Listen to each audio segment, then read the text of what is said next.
नाशिक जिल्हा मध्यवर्ती सहकारी बँक सध्या आर्थिक अडचणीतून मार्गक्रमण करत आहे। शेतकऱ्यांकडील थकीत कर्जाचा प्रश्न सामंजस्याने आणि शेतकरी बांधवांना विश्वासात घेऊन सोडवण्याची बँकेच्या प्रमुखांची भूमिका आहे। या संदर्भात शुक्रवारी 11 एप्रिलला शेतकरी संघटनेच्या प्रतिनिधींसोबत चर्चा करण्यात आली। चर्चा प्रामुख्याने कुठल्या विषयावर झाली याबाबत शेतकरी संघटना समन्वय समितीचे श्रीराम मोरे यांनी नाशिक माझा न्यूज चॅनलला प्रतिक्रिया दिली आहे। नाशिक जिल्हा सहकारी बँकेला नवसंजीवनी देणारी ही बैठक सकारात्मक ठरली असल्याचं बोललं जातंय।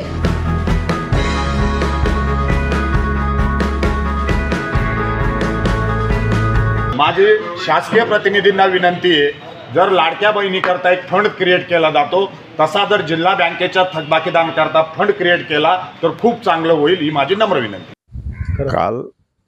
काल दिनांक 11 एप्रिल रोजी गेल्या 8-10 दिवसापासून जे शासनातर्फे कर्ज त्या थकबाकीदारांचं कर्जाबाबत ज्या काही सकारात्मक हालचाली होत होत्या त्याची परिणती कालच्या मीटिंगमध्ये झाली। कालच्या मीटिंगला राज्याचे सहकार सचिव माननीय संतोषजी पाटील, त्यानंतर MSC बँकेचे प्रशासक माननीय विद्याधरजी अनासकर, नाशिक विभागाचे विभागीय सहनिबंधक माननीय संभाजी निकम व नाशिकचे DDR माननीय फैयाज मुलानी साहेब यांच्या प्रमुख उपस्थितीत आणि जिल्हा बँकेचे प्रशासक माननीय प्रतापसिंग चव्हाण आणि जिल्हा बँकेचे सर्व अधिकारी व आम्ही सर्व थकबाकीदार सभासदांचे प्रतिनिधी आणि शेतकरी संघटनेचे प्रमुख नेते माननीय अर्जुन तात्या बोराडे, भगवानराव बोराडे, संतू पाटील, प्रकाश शिंदे, त्यानंतर कैलास बोरसे, विलास बापू बोरस्ते असे आम्ही अनेक जण काल मीटिंग मध्ये उपस्थित होतो।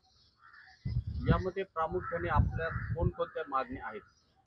यामध्ये 2 प्रमुख मागण्या ज्या होत्या का, एक तर जिल्हा बँकेच्या जे कर्ज आहे अनेक वर्षापासून विविध नैसर्गिक आपत्तीमुळे थकबाकीदारांकडे थकीत झालेले कर्ज, तर त्याचं व्याज हे किमान 4 पट 5 पट असं वाढलेलं आहे आणि एकत्रित रक्कम मुद्दलाच्या 5-5 6-6 पट झालेली आहे। तर त्याच्यातून थकबाकीदारांना दिलासा मिळण्यासाठी एकतर राष्ट्रीयकृत बँक ज्याप्रमाणे सेटलमेंट करते त्यांचा जो फॉर्म्युला आहे, एकतर त्या फॉर्म्युल्याने थकबाकीदारांना परवानगी द्यावी कर्ज फेडण्यासाठी, किंवा थकबाकीदारांच्या थकीत मुद्दल जी आहे त्या मूळ मुद्दल धरून पुनर्गठित न झालेली रक्कम ही मूळ मुद्दलीवरचं व्याज संपूर्ण माफ करण्यात यावं, किंवा ते व्याज राज्य शासन, केंद्र शासन आणि बँक यांनी अदा करावा आणि कर्जदाराला फक्त मूळ मुद्दलीचे समान 10 वार्षिक हप्ते करून द्यावे 10 वर्षांचे, अशी मागणी शेतकरी प्रतिनिधींतर्फे शेतकरी नेत्यांनी केली। शेवटी या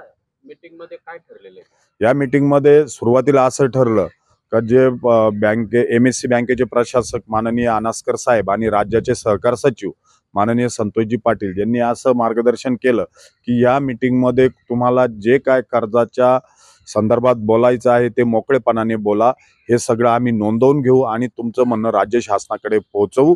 राज्य शासन याच्यावर निश्चितच सकारात्मक निर्णय घेईल आणि थकबाकीदारांना दिलासा देईल असं त्यांनी सुचवलं। त्याप्रमाणे आमच्या सगळ्यांच्या सुमारे 1.5-2 तासांच्या चर्चेत या मागण्या त्या रेकॉर्ड झाल्या त्यांच्या खतावणी किंवा त्यांच्या रजिस्टरमध्ये आणि ते लवकरच राज्य शासनाकडे त्या मागण्या मांडणार आहेत।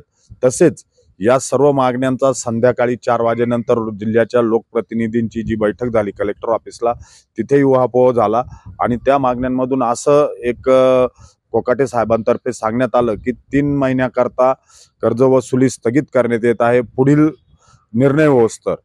तर असा एक निर्णय झाला आहे नाशिकला। यांनी अधिकृत काही पत्र दिले का तुम्हाला, जे आता तुम्ही कृषी मंत्र्यांनी 3 महिन्यासाठी? नाही, ते पत्र नाही, परंतु त्याची व्हिडिओ क्लिप आहे, सर्व पेपरमध्ये ते आलेलं आहे, व्हिडिओ क्लिपही आहे आणि आम्हालाही जे आमंत्रण दिलेले होते बैठकींचे त्याचे आमच्याजवळ पत्र आहेत आम्हाला मीटिंगला उपस्थित राहण्याबाबत। ब्युरो रिपोर्ट, नाशिक माझा न्यूज, नाशिक।